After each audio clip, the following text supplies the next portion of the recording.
अनुसूचित जातींचे उपवर्गीकरण करण्यासाठी सरकारने प्रक्रिया सुरू केली आणि ही प्रक्रिया बंद पडावी, SCचे अर्थात अनुसूचित जातीचे उपवर्गीकरण होऊ नये यासाठी बीड ते मुंबई हा लाँग मार्च काढण्यात आला।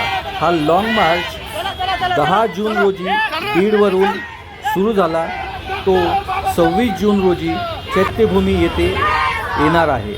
परंतु आज 25 जून रोजी हा लाँग मार्च भिवंडी येथे पोचला असता पोलिसांनी मोठ्या प्रमाणात बंदोबस्त करून हा लाँग मार्च रोखण्यासाठी प्रयत्न केले। आपण या ठिकाणी बघू शकता की पोलीस सातत्यानं या लाँग मार्चला अडवत आहेत आणि त्यातील जे एक प्रमुख होते विश्वदीप करंदीकर यांनी पुढे चालण्याचा, पायी जाण्याचा मुंबईकडे निर्धार केला आणि पोलिसांनी त्यांना अडवले। पोलिसांनी अडवले असता त्यांच्यामध्ये बराच वादविवाद झाला। पोलीस त्यांना रोखत होते आणि ते पुढे जाण्यासाठी प्रयत्नशील होते। अशातच जो लाँग मार्च जो अडवला होता तेथील भीमसैनिकसुद्धा त्यांच्या मागे मागे त्या ठिकाणी धावत आले आणि मोठा जमावडा त्या ठिकाणी जमा झाला आणि या लाँग मार्चला अडवण्यासाठी जे पोलीस आले होते ते त्यांना सातत्यानं रोखत होते। ते त्यांना सांगत होते की आपण पुढे जाऊ नका, आपण पुढे जाऊ नये। परंतु विश्वदीप करंदीकर आणि त्यांचे जे साथी होते, जे भीमसैनिक होते, ते सातत्यानं पुढे जाण्यासाठी प्रयत्नशील होते आणि हे रोखत असतानाच आपण या ठिकाणी बघू शकतो की भीमसैनिक विश्वदीप करंदीकर आणि भीमसैनिकांवर जे लाँग मार्चमध्ये सामील झाले त्यांच्यावर फुलांची उधळण करत होते, फुलांनी त्यांचं स्वागत करत होते आणि हे फुलं त्यांच्या अंगावर उधळत असताना आपण या ठिकाणी बघू शकतो हे दृश्य। विश्वदीप करंदीकर आणि अनेक भीमसैनिक पुढे जात होते, परंतु तेवढ्याच ताकदीने पोलीस फौजफाटा घेऊन त्यांना रोखण्याचा त्या ठिकाणी प्रयत्न करत होते।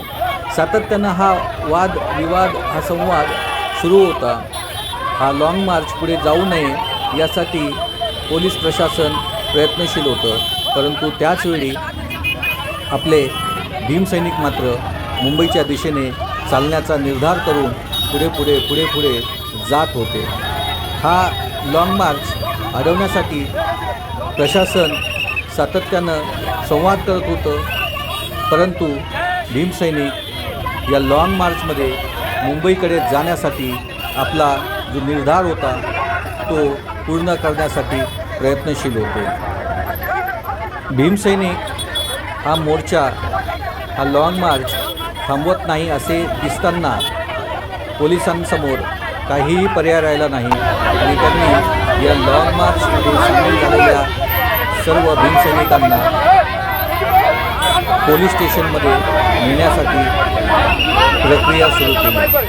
भीमसैनिकांना जे सातत्यानं अडवत होते आणि भीमसैनिक त्या ठिकाणी पुढे जाण्यासाठी सातत्यानं प्रयत्न करत होते आणि भीमसैनिक आपला निर्धार सोडत नाही हे बघून त्यांनी या भीमसैनिकांना शेवटचा पर्याय म्हणून या सर्व भीमसैनिकांना त्या ठिकाणी पोलिसांचा मोठा पिंजरा असलेली गाडी आणि मोठा फौजफाटा त्या ठिकाणी त्यांनी लावला आणि त्या पोलिसांच्या त्या गाडीमध्ये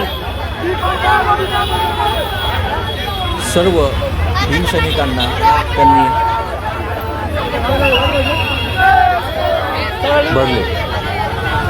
या गाडीमध्ये सर्व भीमसैनिकांना त्यांनी आतमध्ये कोंबले, आपण बघू शकता।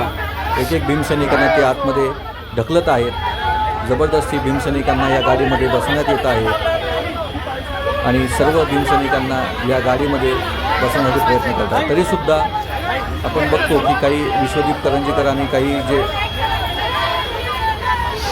भीमसैनिक आहेत ते त्या ठिकाणी पुढे जाण्याचा प्रयत्न करत होते। त्या ठिकाणी जोरजोरात भीमसैनिक घोषणा देत होते, डॉक्टर बाबासाहेब आंबेडकरांचा जयघोष करत होते, जय भीमचे नारे त्या ठिकाणी लावत होते आणि त्या ठिकाणी आपण बघू शकतो की काही भीमसैनिक पुढे आलेले आहेत, त्यांना परत पोलिसांनी या ठिकाणी रोखलेले आहे। पोलिसांनी त्यांना पुन्हा आपल्या व्हॅनमध्ये भरण्याचा त्या ठिकाणी प्रयत्न केलेला आहे। त्यानंतर जे आपले विश्वजित करंजीकर आणि काही इतर भीमसैनिकांचा हा निर्धार खरोखर वाखाणण्याजोगा होता. प्रचंड शक्ती, प्रचंड ऊर्जा घेऊन हे भीमसैनिक त्या ठिकाणी आपल्याला दिसतात. विश्वजित करंजीकर हे या व्हॅनमध्ये बसण्यास तयार नव्हते.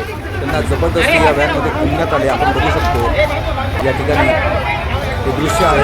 विश्वजित करंजीकर यांना ते या व्हॅनमध्ये कोंबत आहेत आणि या मार्चमधल्या सगळ्या भीमसैनिकांना यांनी या जबरदस्ती या व्हॅनमध्ये कोंबलेले आपल्याला दिसते आणि पोलीस स्टेशनला यांना नेण्यात येणार आहे असे आपल्याला इथून दिसते.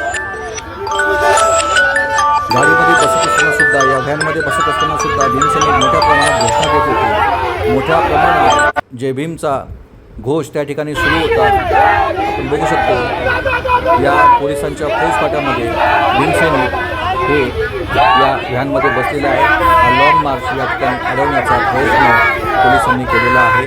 आपण बघू शकतो.